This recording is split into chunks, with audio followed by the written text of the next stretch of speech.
Tchad.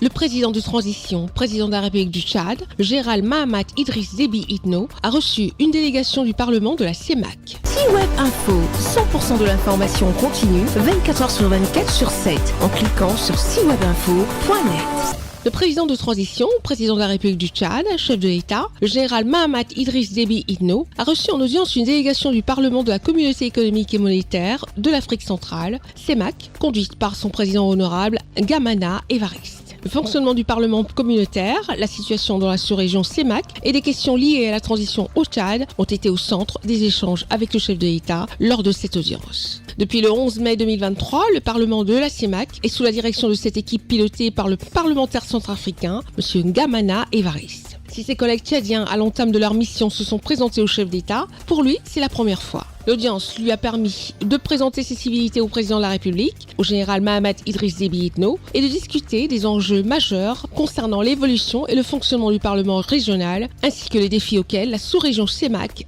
est confrontée.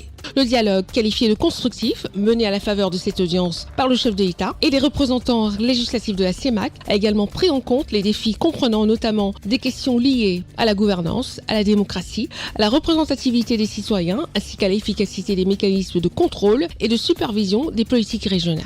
Aller de l'avant, écouter la voix du peuple, c'est à quoi peut se résumer le message porté par le président du Parlement de la CEMAC, l'honorable Gamana Évariste. Nous avons évoqué plusieurs questions liées au fonctionnement du Parlement CEMAC, qui est d'ailleurs l'émanation de la volonté de nos pères, les chefs de l'État.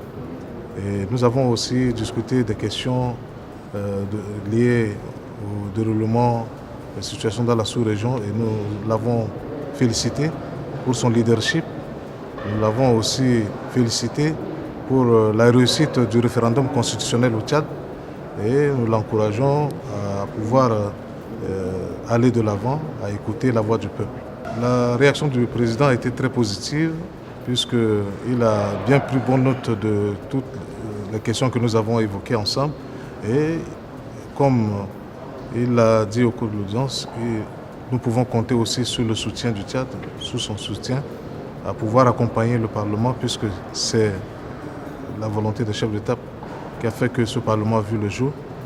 Nous avons présenté aussi quelques difficultés que les institutions, entre autres le Parlement, rencontrent en ce moment. Et il nous a rassurés de son soutien.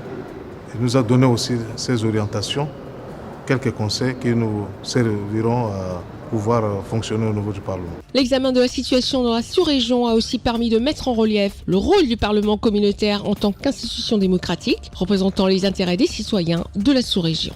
Les parlementaires dont la session 2024 se referme à la fin de ce mois sont sortis ragaillardis par les encouragements et le soutien réaffirmé du chef de l'État, les exhortant à jouer pleinement leur rôle qui est crucial dans la promotion de la démocratie, de l'état de droit et de la bonne gouvernance au sein de la communauté économique régionale. Retrouvez toute l'actualité afro-mondiale en ligne et en multidiffusion sur C-Web Info et plateformes digitales Facebook, YouTube, Instagram et en simultané sur Radio Voltage 2.